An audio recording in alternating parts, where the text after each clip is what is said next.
What do you know about 2 kilometers of mass timber? Sounds like a lot of timber. What are you talking about? It is. So it's the world's biggest timber building. This is going to be unveiled at the World Expo 2025 in Osaka, Japan.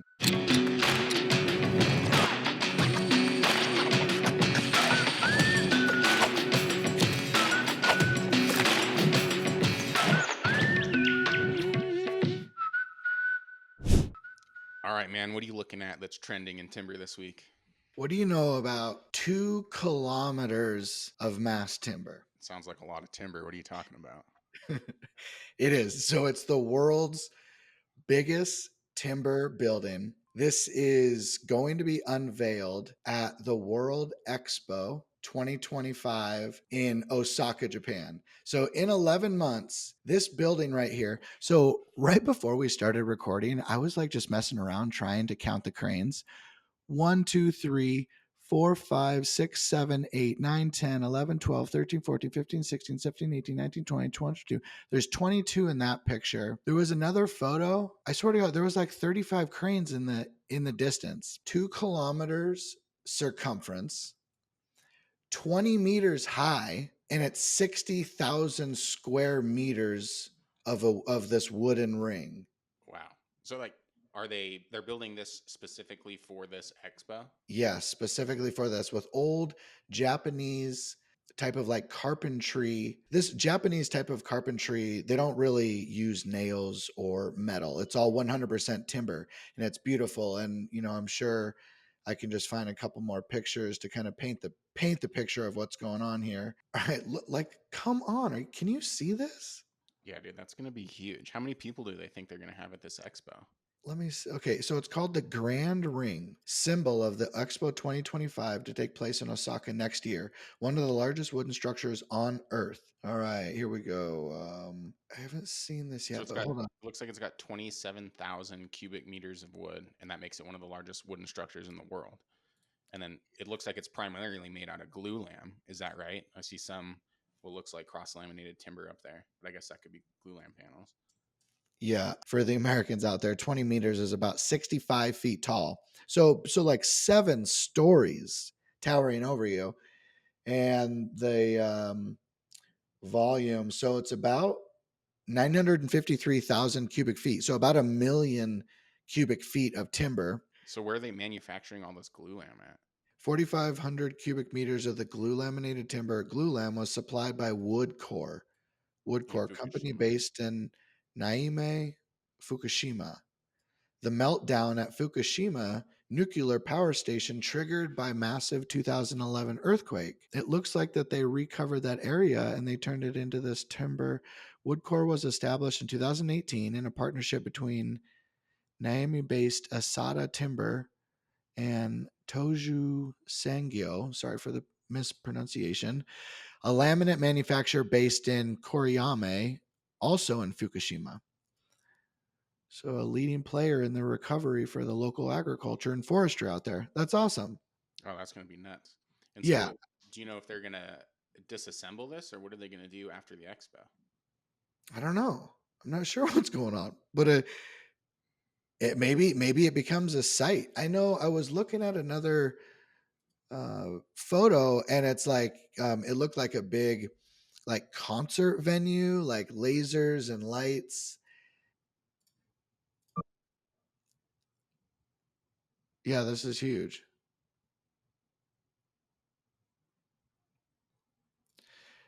Okay, so Yeah, that's going to be a pretty sweet project. And it looks like they're using, like you said, a bunch of traditional Japanese joinery. So they're not using a bunch of steel connectors, although I think I do see some, but it looks like they're mostly just doing wood connections. yeah, there is some steel joinery in there. I mean, no, this is wildly impressive. I lived in Okinawa, Japan for 2 years, and like, God, it's just There's some of the Japanese people are some of the nicest people in the entire world. It's just a really the traditions, the culture, like their temples, their Japanese, like just it's so much fun. They're always doing a festival, I guess for like every single weekend. Look at this. This looks like a rendering of the top floor. It looks like a park on the top. Oh, I wonder if they're going to greenscape it up top. Looks like it. Wow. All 2 right. kilometers of timber structure. That's crazy. Yeah, it's pretty wild. So that's going to, I mean, that's showing off heavy timber slash mass timber construction to thousands and thousands of people, like the possibilities and what can be done. The 2025 Osaka Expo, set to be held in Osaka, Japan, is expected to attract approximately 28 million visitors. This this can't be right. It runs from April 13th to hold on. How many people will the Osaka World Expo gather in 2025? 28 million people. Look. That's a lot of exposure for some glue lamp. Holy cow. I don't even know how to handle that. How do you get 20? Oh, that's right. I think it's across multiple months. Yeah. April 13th to October 13th, 2025. Also, it's like 6 months long. Yeah, organizers hope to sell 23 million tickets, with 7 million to be purchased by corporations. The expo aims to be the world's knowledge, including cutting edge technology, to help resolve global issues and create new ideas. It's expected to attract participation from about 150 countries. Well, that's a big stage for mass timber. Yeah, 20, 28 million people. I don't know what this is. It clicked into it and I thought it was the event. Well, I hope they talk a lot about mass timber construction. I mean, obviously they got the showcase piece there with that ring, but if it's all about latest construction technology and advancements, I hope mass timber plays a big part in their agenda. Yes. Oh, I wasn't even screen sharing that. You guys didn't even see all the 23 million people. It doesn't matter. So what do you got up your sleeve? What do you want to cover? So nothing on quite a grand scale, but I think it's got a huge impact in the mass timber world. So I was on YouTube this morning, and my algorithm knows that I'm a wood nerd, and so it brought up like a 2-minute video from an architect in Maui talking about mass timber, and so I just had to check it out. So I started peeling back the layers, and because of the big fire that Lahaina had, uh, they have a huge housing shortage, right? So they already had, I can't remember how many thousands of housing units under what they needed for their demand. And then of course, when the fire came through, um, it wiped out like 3,000 homes, I think I read. And so they It, to, they went back even further. to And make so sure people know what's going on, we're talking about the Maui fires that just happened. Was that this year? Was that yeah, that last fall. And so, okay? but anyway, so they have this housing shortage, right? Obviously, people are displaced, and so they need to come back and rebuild their community. And there's lots of different solutions and people and partners coming together. But it was interesting to see mass timber play a part in this. And so the headline was "Bridging Maui's Housing Gap: Mass Timber is Fast, Durable, and Fire-Resistant Option." And so I got in here and I started looking around, and there's an architecture firm called Hawaii Off Grid, and David Sellers was the gentleman that I saw doing the video on it. And he kind of just does an overview of what mass timber is, kind of familiarizing people with the material. But what's unique is there's a couple different companies slash organizations that came together to make this kind of partnership to basically kind of like springboard mass timber construction with the tradespeople down there. And so at the college, they partnered with Woodworks and companies like this architecture firm to kind of put on a training center for local carpenters and contractors to get familiarity with mass timber to help basically speed up the rebuilding of this community. And they partnered with Woodworks and they got funding from the Softwood Lumber Board to do this. And this architecture firm actually partnered with an organization. Right, where are we at here?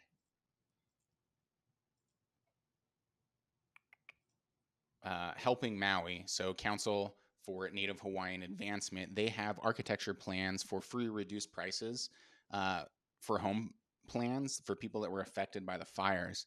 And two of these different plans are designed with mass timber. And so the first one is the main home. And I'm not even going to try and pronounce how the plan, but I'm going to show you guys what it is. So it's a 3 bedroom, 2 bath house that is 1,326 feet with a garage slash carport. And so you can see the layout and everything like this with mass timber. And then it's great because it also has an ADU option that's meant to go along with it. Right. And so I'm not sure what the zoning and land use laws down there, but generally you can have a primary residence and an ADU on the same parcel of land as long as you can meet your setbacks and stuff. And so theoretically, somebody could build a home and at least one ADU on the same piece of property. And with these, they're mass timber plans. Um, and then I was flipping through some of these different pictures on the main announcement down here, and you can see some of the plans. And then they got pictures of the mock up that they did at the training for the University of Hawaii for those contractors I talked about. And then I don't know if Spearhead is going to be involved in these new projects, but there are imagery that you can see of cross laminated timber panels that were produced by Spearhead. I don't know if that's from a different project or they're going to be involved again. And then I jumped into Spearhead's website and I didn't realize that they were part of the Aspen Art Museum. That's what this is, right? Yeah, definitely. Yeah, Aspen Art Museum and Aspen, Colorado, with KLA Engineers and Builders and Sugar Bond Architects. that's right. Yeah. And so anyway, it's all different parts of the mass timber world coming together. But I thought it was really interesting because you're hearing a lot of talk and conversation around these big buildings. I know we talked about Google and Walmart and YouTube and the River Mile development, all using mass timber, but there's a lot of different people working in different parts of the country to bring mass timber into homes and solutions for housing. And you can see that in like big residential multifamily buildings, but you're also starting to see it in like smaller single family homes. So you got like the guys down in Durango, Colorado, the Timber Age guys doing stuff from their neck of the woods. You've got these guys out there trying to get mass timber into housing solutions in Maui. I know that there's plans in California to use wildfire damaged areas to reclaim the lumber and then rebuild the homes that get burned down there, like the Sierra Institute. Yeah, And so there's all kinds of different parts of the mass timber world, specifically in the United States, working towards that single family home mass timber option, which is like super prevalent in Europe, but hasn't quite made as much of a splash here in North America. But I think it's coming, and I think combining the speed and efficiency and prefabricated off nature or prefabricated offsite nature of mass timber to speed up the recovery efforts of these damaged areas is going to be something that I think is kind of an overlooked tool in the mass timber tool belt, if you will, that I think we'll see a lot more of in the future. So anyway, I just wanted to bring people's attention to what's going on down in Maui and some of the housing solutions that are being put out there, and then give a shout out to the Hawaii off-grid architecture firm and Mr. David Sellers for being a champion for rebuilding in the area and then folding in some mass timber. that's respect. Heartfelt wishes to the families out there, and hopefully, I mean, just as get it done as fast as you can. Timberline Group posted this. New photos of the HDR Pavilion at the University of Nebraska College of Architecture. And the partners HDR NAD AAA. I don't know if that's NADAAA or NADA. And then the Whiting Turner. Oh, cool. Whiting and Turner was the contractors behind this. So here's some of the pictures. So unique. I mean, it's a school of architecture, so it has to be. It Well, has to be.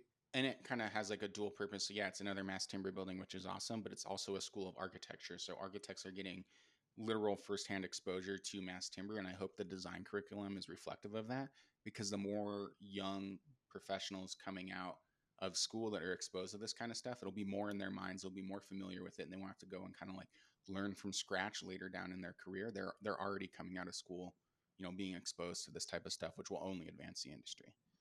I think college is so important for that. I mean, it's there to expand young kids' eyes, and you do that with like beautiful campuses and sprawling trees. I mean, you go to any college, like it's just beautiful. It's well maintained. It's like a golf course, and I think it spurs like imagination and dream. And so, and shoot, I don't know if you've seen the balance books for some of these Ivy League schools on the sum of 50 to 100 billion dollars, but they have money to spend. And what better way than to make the living environment that the students are in, like couple biophilia and science and human imagination, and then let people go free and and live and learn in these beautiful environments. But it's so key. I mean, what someone called them, like these like beacon projects. It's these projects that like you're lost in a storm, in a boat, and you're looking for the beacon to to guide yourself back home. And it's like just a world. It's like the Aspen Art Museum. Like the world looks at it and they're like, oh wow, you can do this, I can do it too. And so I just thought this was a really cool project. So the UNL, look, I thought this was funny. Here's renderings, and then look how much better the real world project looks. Generally, you Look can at spruce up renderings as much as you want, but in my opinion, you're not going to get a better photo than the real deal. Yeah. So this is just cool. Lincoln, Nebraska. So hey, if you're looking for a new college with some mass timber, um, you got an option here. And then last but not least, Studio Gang with Genie Gang and Studio Gang. They just came out with the um, California College of Arts. And I just thought this was also beautiful. She's always stretching the limits, well, the firm in general, with mass timber construction and just architectural in general. And so this is just like the Well, and what do this you is like call another use, excuse me, like you said, like we're talking about two different universities, but two different use cases. So the first one's a school of architecture. This one is a school of the arts, right? So not necessarily, architecture, but, dance, music, uh, visual media, like whatever you're talking about. This also has that biophilic creative inspiration type environment that you were talking about, right? And you're basically getting an impact from the built environment on the students learning and then their future involvements. Like if you can, the more you know wood advocates, the people that are living and breathing in these buildings, I think the better, because they're just going to go out and do so much more good in the world by spreading awareness of what's going on with these different sustainable building options. Yeah, it's pretty sweet. And they unveiled a really cool hotel that of, the Populous Hotel in Denver. And it's just the Studio King does really just incredible work. But that's all we got for today. What else you got? That's it, man. Except for our wait list for the 2025 Mass Timber Group Summit is open now. So we're taking interested applicants for speakers, sponsors, exhibitors. We have an attendee wait list. If you're working on something that's really cool and exciting, something that's new and innovative, go hop on that wait list. Let us know that you're interested in speaking. We're going to release our call for speakers here after the turn of the new year. And so we're really looking for people that are pushing the envelope. Maybe they're working in different asset classes that aren't in the spotlight, like commercial office building or residences. Maybe they're talking about industrial buildings, data centers. Maybe they got something innovative on the cost side of things, different analysis, different things that people haven't really heard of and experienced yet. Those are the kind of speakers that we're looking for 2025. So if you're interested in presenting or speaking at the conference, go to our website and submit that form so that we can reach out to you in the new year. It's gonna be tough.